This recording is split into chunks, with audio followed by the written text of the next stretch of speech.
This podcast was recorded on the ancestral lands on Treaty 1 territory, the traditional territory of the Anishinaabe, Cree, Oji-Cree, Dakota, and the Dene peoples, and on the homeland of the Métis Nation. This is Humans on Rights, a podcast advocating for the education of human rights. Here's your host, Stuart Murray. I'm thrilled and delighted to be joined by Nadia Thompson, who's the Executive Director of Black History Manitoba. It's the title change. It was Black History Month to Manitoba. We'll talk a little bit about that. I'm thrilled and delighted to welcome you. Welcome, Nadia. How are you? I am so fantastically wonderful. I appreciate you having me on. This is going to be great. When you're not volunteering your heart out for the Black History Manitoba Committee, what do you do every day? So my daily, when I don't put on my volunteer cape, I am a scheduling clerk for the Downtown West Home Care Nurses Office. I have been working with the WRHA for almost 10 years now. And these nurses that I work with are just amazing. They're just brilliant at what they do. Kudos to them inside this pandemic and out. I've always been inspired and humbled by what they do. So I'm just a part of a team, and it's a great job. I really enjoy what I do. So with COVID, Nadia, it must have has had sort of an impact on how you would normally, or maybe it doesn't, I'm not sure. Has it changed the way that you schedule or focus or work with frontline workers? No, it doesn't really change it. It just makes it a little bit more, we have to work a little harder. Yep. There's once when we were really in the big, the kind of muscle of it, there was a lot of hesitation. There was a lot of worry from both sides, from our client side, our patient side, and from our nursing side, just because it was just the unknown about it was hard for everybody, and it took a toll. And it's great to have that kind of a motivation to want to do what you do. But I know that we've seen all the different aspects from the doctors and the nurses and the counselors and everybody that works in healthcare, how it affected them so much. To have to watch those nurses on a daily basis go out there and risk their health, because that's just the dedication that they gave to the job as being a nurse. That's what I mean when I say I'm humbled by the work that they do. Our office staff is fantastic, and I think in some ways we kind of got left behind, because you're talking about the healthcare workers, and you're talking about the cleaning staff, and you're talking about the nurses and the doctors. Us administrative staff, we did a lot, and we worked really hard to make sure that things flowed really well as the pandemic is here, and we still do it now. So all my other administrative office people, kudos to you and hats off, and I appreciate you. It's not a great, not a most rewarding job, but we do it because we love it. Well, and just on that note, there's so many unsung heroes in this, right? And thanks for giving a shout out to them. I just want to say that from a scheduling coordinating standpoint, having watched you with your team, and I get it, but having watched you sort of quarterback the launch of Black History Month the other night was spectacular. So, it's in your genes. You got to be great at it. So fantastic, and kudos to you. Thank you. I appreciate that. So Nadia, let's dive in for a second. February is Black History Month, and it is a month where I get sort of, it's dedicated to take the opportunity to celebrate, and I'm going to come back to the word celebrate in a moment, but to celebrate the progress, richness, and diversity of achievements and contributions of Blacks in Canada and around the world. So I'm going to kind of repeat this because it put it in a question to you, Nadia. How did Black History Month start? And do you feel that it is achieving the words that are meant to celebrate the progress, the richness, and diversity and achievements and contributions of Blacks in Canada? When we talk about how Black History Month started, it started as a week. And once that week had started, I think the powers that be at the time just recognized that we are so much more because of all the things that take place. And that's, again, around the world. It was just not enough. And because we want to, as a people, continue to focus on the fact that we're not marginalized, we are just as important as other ethnicities, other cultures, and we wanted to broaden that. So when it went to a month, it wasn't recognized everywhere. And then I believe it wasn't really recognized from Parliament here in Canada until 83. So that is a big win for us. But at the same time, it shouldn't have taken that long. And that's where we kind of always go back to the fact where we have to use our voice to recognize us as a community, as a culture, and not as a month. We've had some discussions regarding that factor. I'll go back to a story where I went to an event at the University of Manitoba. This would have been probably about maybe 7 or 8 years ago.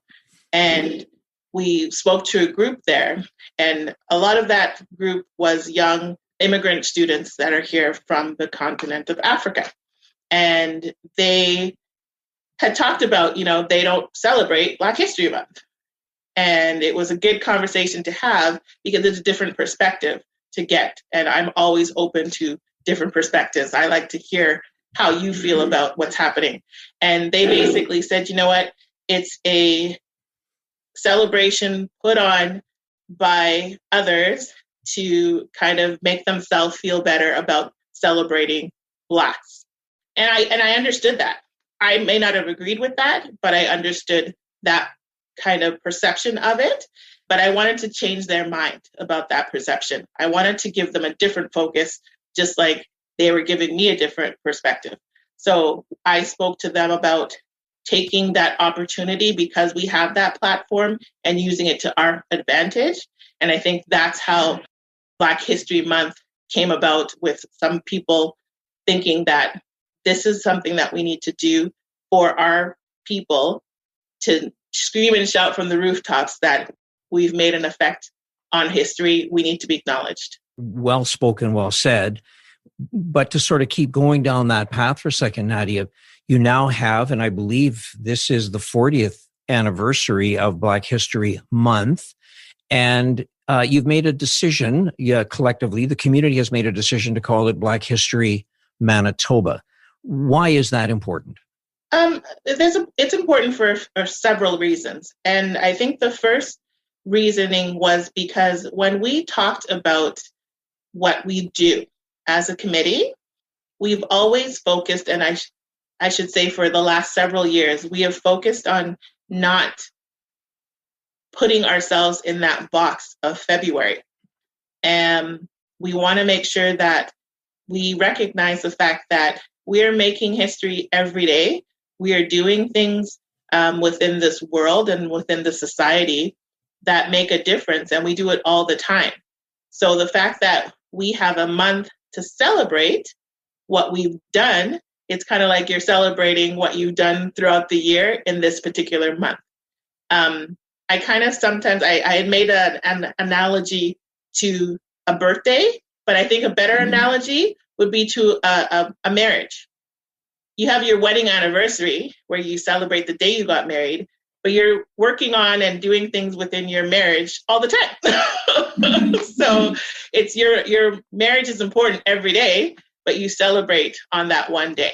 So we've taken a month to celebrate what we do as a community, as a people. And it's we should be proud of that, but we also need to focus on the fact that it is not just February alone that we need to focus on.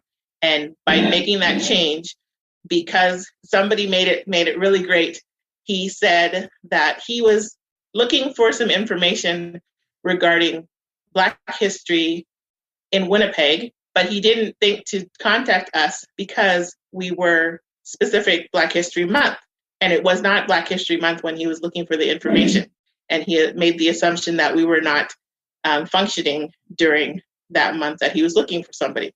And that was kind of the light bulb moment when we said, you know what, we have to make this change and we have to do it now. And because we have so many different organizations and partnerships outside of Winnipeg, it just made sense to change our name to represent our province and not just our city.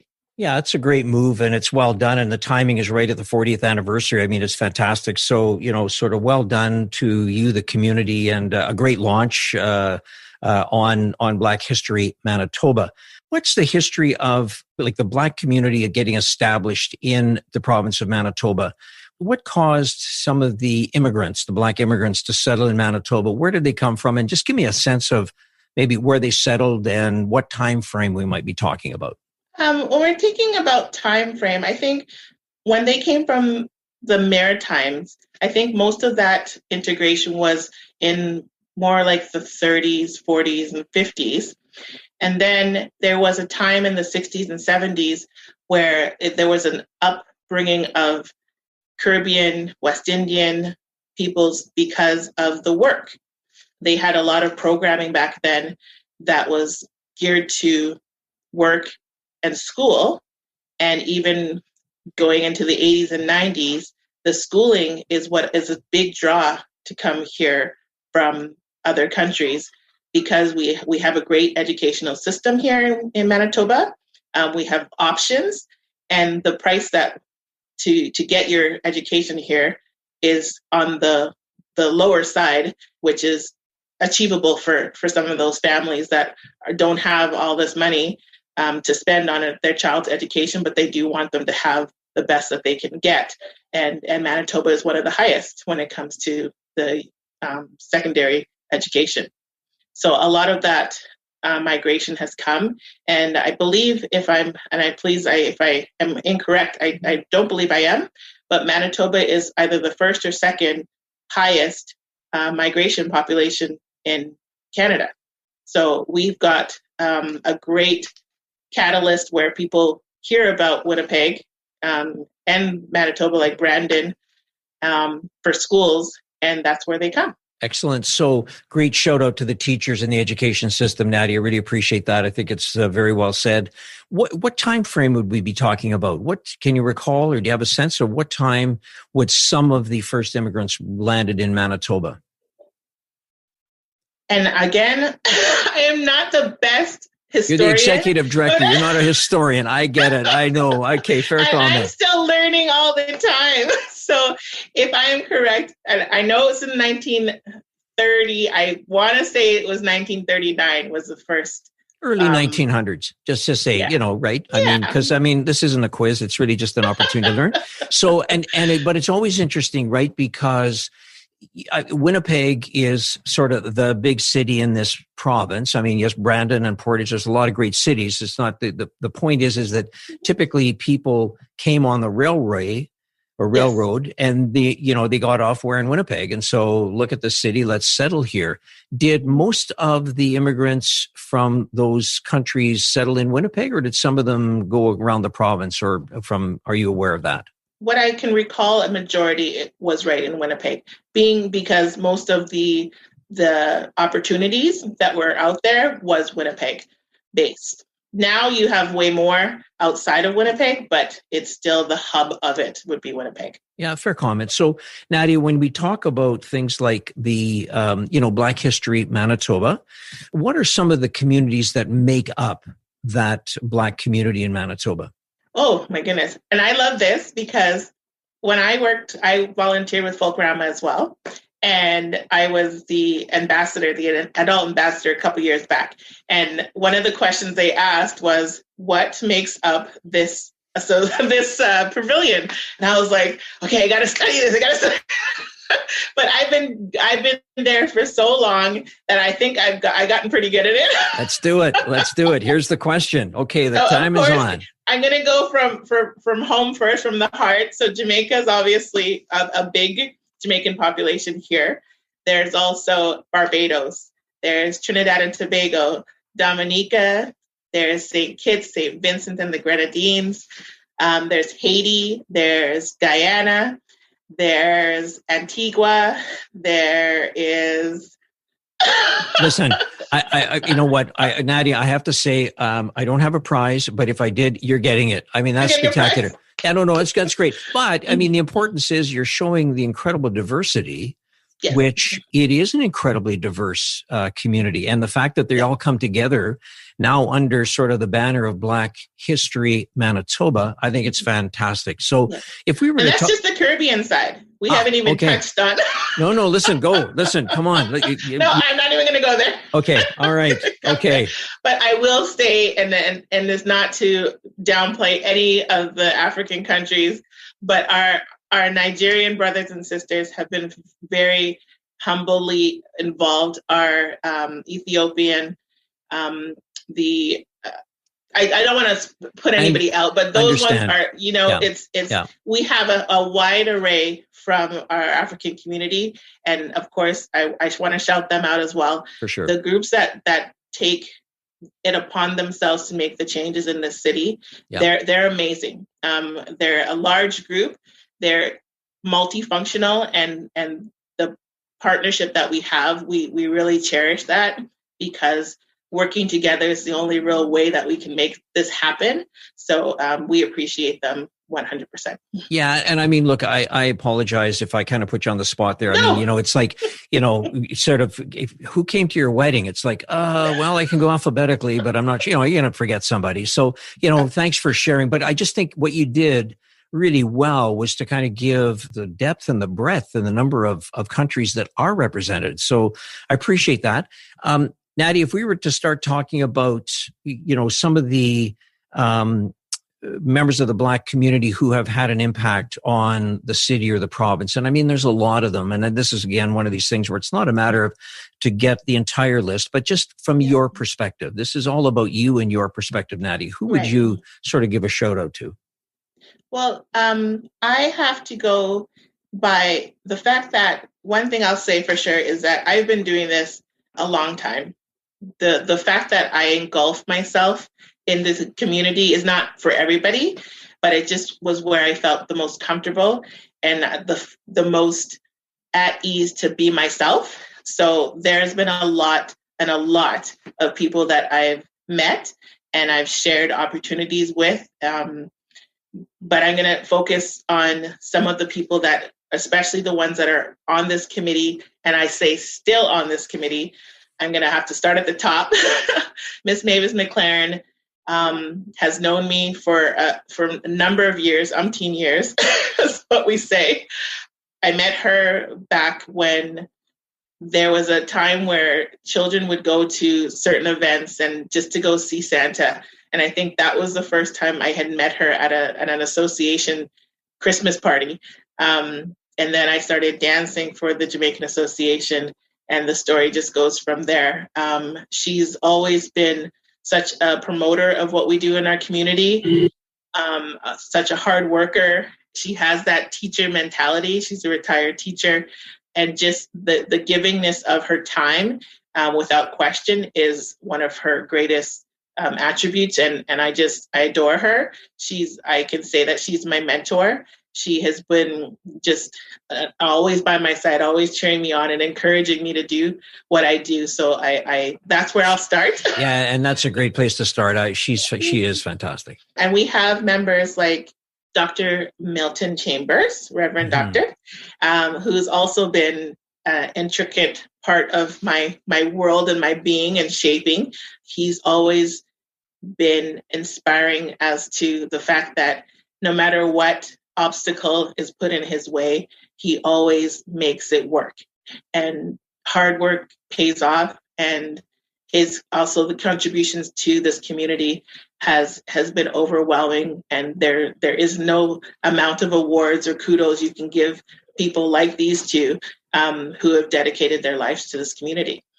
Again, he was very instrumental on the launch that you did Black History Manitoba. And of course, you had, I was very fortunate to get the Order of Manitoba, and there's another person that got the Order of Manitoba, Dr. June James, who I also know. She's spectacular. I mean, amazing.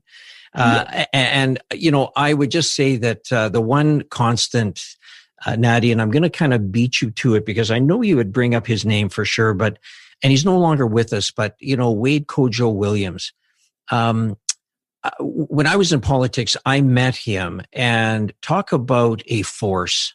I mean, I don't know what other word to sort of say it. I mean, just a force. I adored him. And, I learned so much from him. We had an event once at the Jamaican Cultural Center, and I arrived a bit early. And so I just said, "Hey, do you need some help setting up chairs?" And he was like, "You're going to help me set up chairs?" I said, "I'm here, man. Like, let's do this." And I think, that day on, we always had a great relationship. But, we've been very blessed with some firsts, right? Like Devon Clunas. Correct. Yeah. And you're absolutely correct. Mr. Williams had such the spirit that came out of him in what he did and how he spoke, made you want to listen and made you not want to miss anything. Because if you miss something, he's going to call you out and say you missed it. Right on. Absolutely. Right.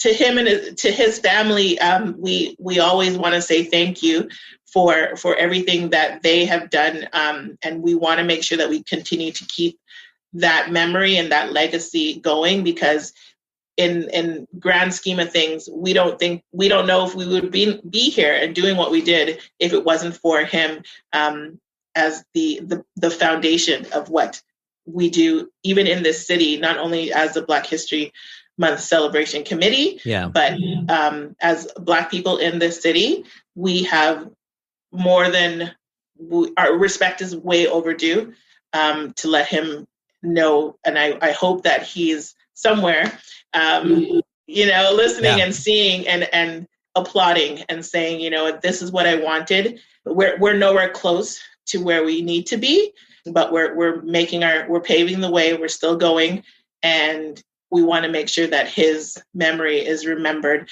and his mission is still going. So it's a race that won't be done anytime soon. So yeah, and I'd have to say, Nadia, just watching and having been involved in a few launches of or attending some events with Black History Month when I was in politics, and now watching what you launched, Black History Manitoba. Certainly, his name came up again and again. So that memory is there, alive and well. And as you say, he's either reminding somebody that they didn't say something quite right, or they need to be corrected, or he's applauding like crazy. So one or the other. And we could go on, Nadia. I know that there's some first elected members, and you had one of them speak at Black History, the launch of Black History Manitoba. She was amazing. Audrey Gordon is one of the first elected women of color to go into cabinet. Marcus Chambers, of course. There's a lot of leaders in the Black community, and I would like to, at some point, kind of bring this around to the leader in the Black community that I'm talking to, and that's you, Nadia. I'd like to get a sense from you. What was it like growing up as a woman of color in the city of Winnipeg? Give me a sense of that experience. Where did you live? Where did you go to school? What did Nadia Thompson feel? I always say this, and I get to travel a lot, and I get to talk sometimes I get to talk about myself. And I hope everybody's aware that I always make sure everybody knows that I'm from Winnipeg. I'm proud of being from here. I grew up in the North End for most of my childhood, and then I moved to St. Vital, and that's where I finished my junior and high school. I think what it was, and I have to give, of course, all the praise to my parents for raising us. I have a sister and a brother, raising us to be aware of our differences and that everybody is special, that nobody is above anybody else, and that we can all get along in this world and we can all learn from each other. Our neighbors were Filipino on one side, Portuguese on the other side, and and we all hung out. It was back in the day where you went outside and played until the street lights came on. So I don't want to age myself, but well, they had street lights. And yeah. Street lights. That's pretty good. Yeah, that's all right. That's all good. But walking to school together and just playing outside and just meeting people. I think that is the part of my childhood and my growing up that I always seem to harbor. I like meeting new people. I find people interesting. I am actually really shy. You might not believe that. That I find hard to believe, Nadia. But honestly, you're saying it, we'll go with it. This is your show. We'll go with it. I am. I would be more of a listener than a talker if I could. But of course, when I'm passionate about something and I believe in something, I will definitely speak up and share. Growing up, I got the opportunity to grow up with my best friend. I have a twin, so she and I have done a lot, and majority, even in our adult life, we've done a lot together. We had our kids together. We worked together. We've done a lot together, and she's just as passionate about the community as I am. We have our different gifts, but together we make a great team. By traveling, being open, and taking opportunities when they come, and being an understanding person, I think is the qualities that it takes to do what I do. Like I said, I like to listen. I'm a good reader. I like to read, and I think that even the big thing is a traveling thing. If anybody has any opportunity to travel, please travel. It makes such an impact on who you are by seeing how others are. I think that's a great point. I mean, I always said that, I'm not here to challenge academic education, which is so important, but traveling is another form of great education, as you would say. So Nadia, let me ask you, as you're growing up in the city of Winnipeg, in the North End, when did you first get a sense that you were experiencing racism? To answer that question, I probably would have to say that I was bullied before I was racialized. Like, I went to school with everybody else, and I had a really great childhood. I can't necessarily say that I, as a child or as a young person, that I actually dealt with any overt racism. I think it was more of a bullying, and by being different, because people would point out the fact that I was one of very few Black women, Black girls at the time, but it wasn't necessarily from a hateful point of view. It was more of they're ignorant because they don't understand that people are different, because we would have somebody, an East Indian or Aboriginal, and they would find the same kind of way to point them out and make sure that they're noticed. Would I call it at that time? I probably didn't think of it as racism. Probably looking back at it now, you can kind of put that under the same column, but it was different then, because it wasn't the way that the society is now, where racism is so in your face, and when they say it and when they feel it and when they do it, and you feel that.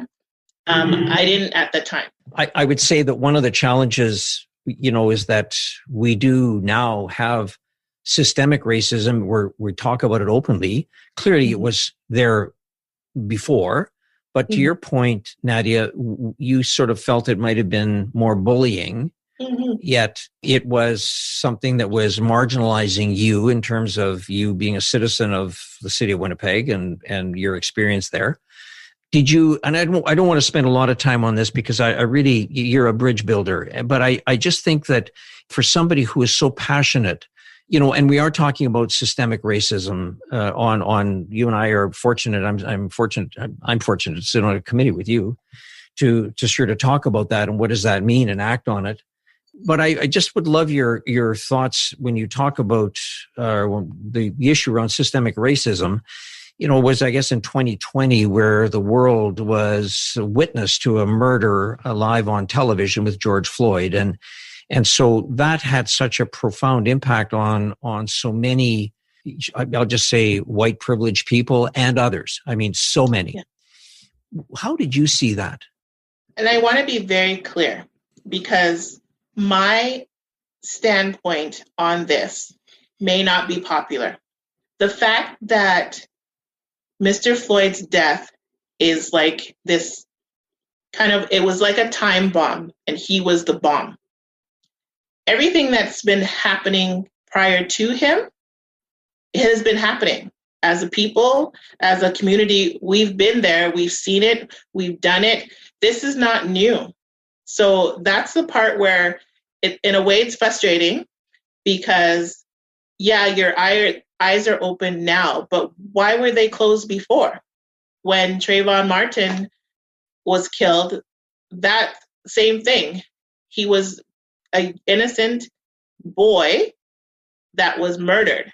And yeah, we felt something, but not to that extent of Mr. Floyd. I'm not understanding really why.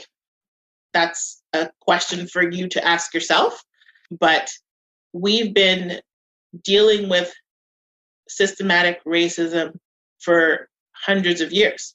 It's hard for me to say this was a win for us by having all of these allies now, and everybody's kind of woke, for that's the term now. There should have been an awakening a long time ago. We chatted a bit about this. I mentioned the fact that, Billie Holiday, who in the late 50s, wrote and sang a song called Strange Fruit, which was all about men of color being hung in the States. That was, we didn't have social media, I get it. But, as you said so well, Nadia, this isn't something that's just happened. And so it is such an emotional conversation, because it had clearly, when you look at the outpouring of support for Black Lives for Justice, or Justice for Black Lives, that took place here in Manitoba, probably unprecedented in many ways. But sort of the hope is, and I would love to get your sense on, what do you think the next steps are to sort of deal with this systemic racism? And it's not a matter of just saying, A, B, and C. It is, there's unlearning of things that, and I'm part of that. There's the issue about, this issue of being woke. And of course, then you get into performative actions that people take. And I'm asking this because, you have so much energy, Nadia. You in my mind, every time I see you, you remind me of, you have a spirit that's joyful, because you're always trying to look at how do you build bridges to other communities. As I just did, bring up the thing about George Floyd. And I love the way you sort of put it. It's something that I have to deal with. But how do you see the next steps to really deal with systemic racism? First of all, I do want to say, for those who've created Black Lives Matter, and right here in Winnipeg, Justice for Black Lives, I'm not trying to diminish anything that they've done. They're brilliant, and these are hardworking, and they just happen to be majority of females that have had that awakening within that says, you know what, we can't be quiet anymore. We need to stand up and we need to do something. And that's how Black Lives Matter came about. And that's how Justice for Black Lives was able to rally together the community and the city and the province, because there were people from outside the province or outside the city that came to create that 20,000 voices that were at the ledge. With that being said, we need to not only be there for the big rallies and the big social media blitz, and we're not a token, we're not a fad, we shouldn't be looking at it like that. When the cameras are there, everybody's there. When the cameras are gone, we kind of forget about it. That shouldn't be the way that things go. And as long as people are not, when people start getting comfortable again, that's when we're not doing what we need to do. We need to be able to be open and honest, and stop being silent. Stop letting it go. Stop saying it's okay. It's not me. It doesn't involve me. All of those thinking has to go out the window. And you're right. It's an uneducation of the way that things were and the way that things are, because we all know that there is no normal anymore. The part of systematic racism within that normal should be gone. I don't think there's any way that we can ever say that we're going to eliminate it completely, because we can't change everybody. We can change a majority. We can do whatever we need to do to focus on what the problem is for those people that are making laws, that are supposed to be facilitating laws, that are supposed to be serving and protecting. All of those people that are in those positions, they can't be a part of the problem. They have to be a part of the solution. It can't be just maybe there's there's only one or there's only a few. There can't be any. Everybody has to be on the same page. And that's the only way that this is going to work. You know, it's a great way to look at a sort of a segue. I want to talk about the CMHR and the Viola Desmond piece that you were involved in. But before we get there, Nadia, I think one thing that you have left me with a very strong sense of is that it's really important to have conversation, but it's also important to look at that conversation and move it from sort of into action, right? You know, it's one thing to have conversations, which are important, but at some juncture, particularly when you're newer to this whole process, you want to be engaged in a conversation. And I think the patience of somebody like you to say, I'm happy to have a conversation, but I've lived this. I've seen it. This is not new to me. I didn't Correct. just arrive. So we need to find steps, concrete steps to take action. And I think that that's something that I'm obviously on further podcasts, episodes of podcasts. I'd like to get more into more detail with you, but this was really, I appreciate your comment. I do want to look at bridging to something that you and I have in common, and that is that you spoke at the Canadian Museum for Human Rights on the day that the Bank of Canada unveiled the new $10 bill, which has Viola Desmond on the front and the Canadian Museum for Human Rights on the back, and you spoke to it. You know, goosebumps. Tell me, how did you feel about that day? I was so nervous. I think the first thing I said was, I think I have to go to the bathroom. And that's a hard place to find in that museum from time to time. It was.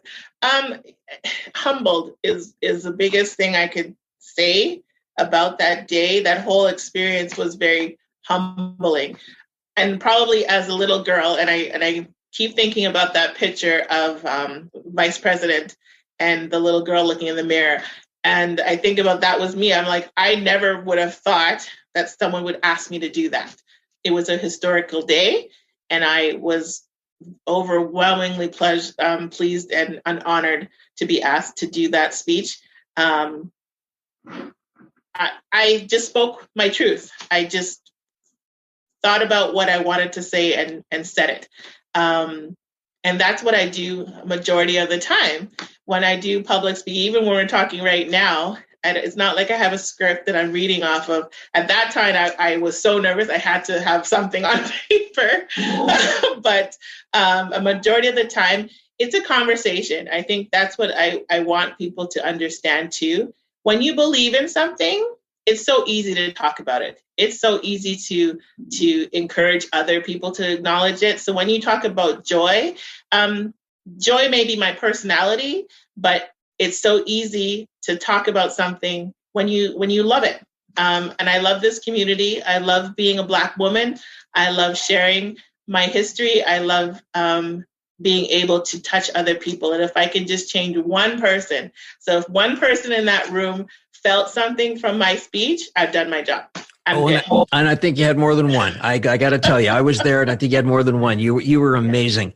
Nadia, I just wanted to ask you, is there a movie or a documentary you would say, really touched you, that you think you would recommend to me or people that are listening to this episode? There's some really great movies, and there are some big pictures that obviously, like the Harriet Tubman movie, Hidden Figures obviously was brilliant. The Hate U Give, it may not have been as big, but it's a really inspiring, emotional thought-provoking movie that people should watch. And I think actually I'm going to put a plug for Stars. That's channel. I think they're starting to put it on, I think, next week. So if you get a chance, check it out. Okay, Stars. Good. Yeah. Awesome. Okay.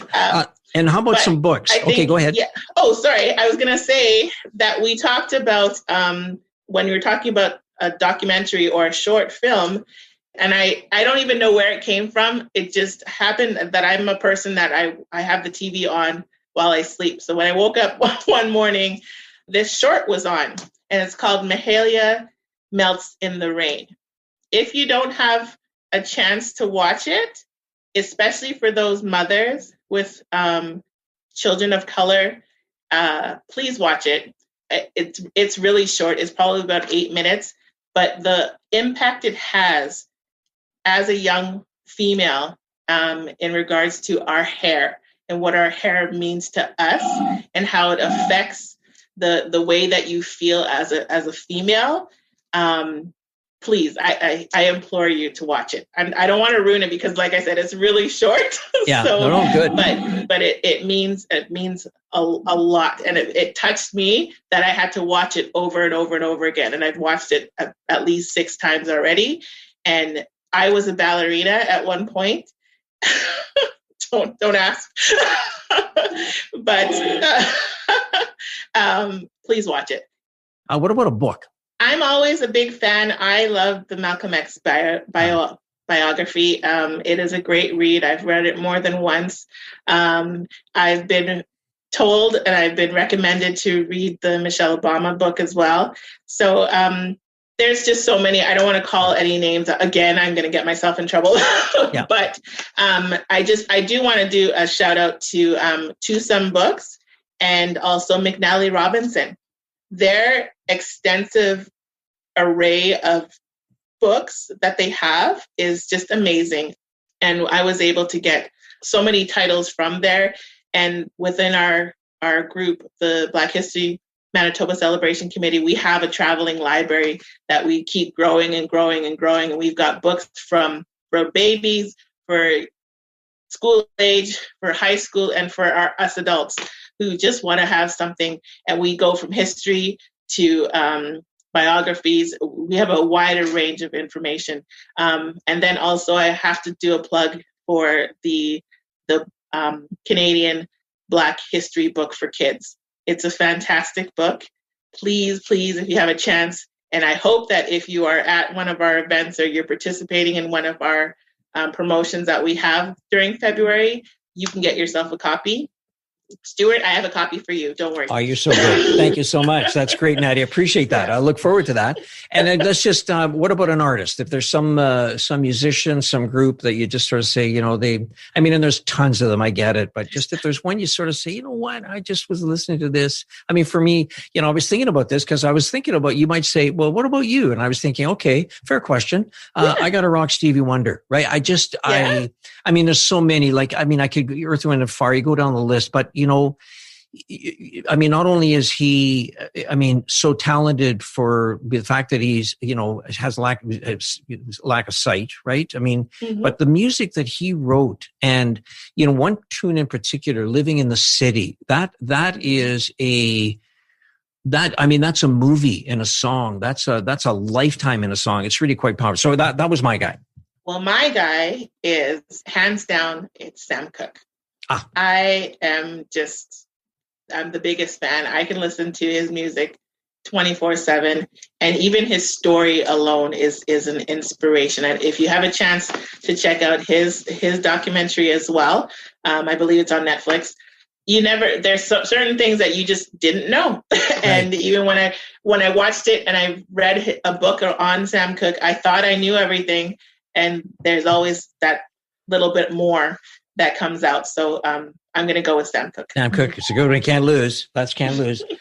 So Nadia Thompson, I've adored this opportunity to speak with you and to get to know you a bit more and to watch the leadership that you provide in the community.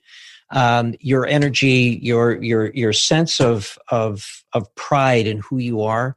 It's something beautiful to watch. So I'm thrilled and delighted to get to know you a bit better. I look forward to working with you in this community to help promote what this can be, the community that we think we can make it to be. So I just want to say from the bottom of my heart, thank you for finding some time to share some of your stories with me. I want to do this again with you at another time, but this has just been a delightful opportunity for me.